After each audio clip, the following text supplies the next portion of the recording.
அல்லேலூயா, அல்லேலூயா. அப்ப இந்த மே மாசம் இந்த 2வது வாரத்திலிருந்து இந்த மாதம் முடியறதுக்குள்ள உங்களுக்கு ஒண்ணு நடக்க போகுது. உங்க குறைவுகள் நிறைவாய் மாற போகுது. அல்லேலூயா, ஒரு ஆமென் சொல்லுங்களேன். அதுதாங்க வார்த்தை, அதுதாங்க வார்த்தை. நடக்குமா நடக்காத? நடக்கும். நீங்க சொல்லுவீங்களா?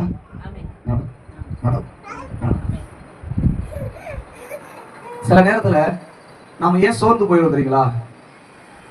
பிரச்சனை அதிகமாகிறதுனால நம்ம சோர்ந்து போகவே மாட்டோம். நல்லா புரிஞ்சுக்கணும். எனக்கு பிரச்சனை அதிகமாயிடுச்சு அதனால சோர்ந்து போகிறேன்னு யாரும் சொல்லவே முடியாது. எனக்கு நம்பிக்கை குறைஞ்சிருச்சு அதனால நான் சோர்ந்து போயிட்டேன். என்ன குறைஞ்சிருச்சு? நம்பிக்கை குறைஞ்சிருச்சு.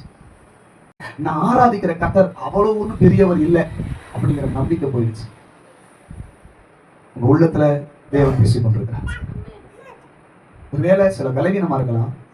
ஏன் அந்த அந்த பலவீன நேரத்துல நம்ம பயப்படுறோம் தெரியுமா? ஏன்னா இந்த பலவீனத்தை என் ஆண்டவர் சுகமாக்க முடியுமா முடியாதா அப்படிங்கிற நம்பிக்கை போயிடுச்சு. அதனால எனக்கு பயம் வருது. இந்த இந்த கடன் பிரச்சனை, இந்த பண பிரச்சனை, இந்த மனுஷனை நான் எப்படி மேற்கொள்றது அப்படின்னா என்கிட்ட பலன் இல்லாததுனால இல்ல, என்கிட்ட நம்பிக்கை இல்ல, அதனால என்னால எதிர்த்து போராட முடியல. ஆண்டவர் சொல்றாரு, இன்னைக்கு மறுபடியும் அந்த நம்பிக்கை உங்களுக்குள்ள வரணும்னு கர்த்தர் விரும்புறாரு. அந்த விசுவாசம் வரணும். சொல்லுங்க, எனக்குள்ள விசுவாசம் வரட்டும், எனக்குள்ள விசுவாசம் வரட்டும்.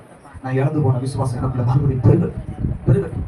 ஒரு நாள் ஒரு காலத்துல நீங்க இப்ப இருக்கிற பிரச்சனையை விட ஒரு காலத்துல பெரிய பிரச்சனை இருந்துச்சு. அன்னைக்கு தூசியை தட்டி விடுறது போல நடந்து போனோம். ஆனா இன்னைக்கு அந்த பிரச்சனையோட ஈக்குவல் பண்ணும்போது இது பெரிய பிரச்சனை இல்ல. ஆனா இப்போ நம்மளால ஒரு அடி கூட எடுத்து வைக்க முடியல. என்ன காரணம் தெரியுமா? என்ன காரணம் தெரியுமா? என்கிட்ட பலன் இல்லாததுனால இல்ல, என்கிட்ட அவர் மேல இருக்கிற விசுவாசம் இல்லாததுனால. அல்லேலூயா.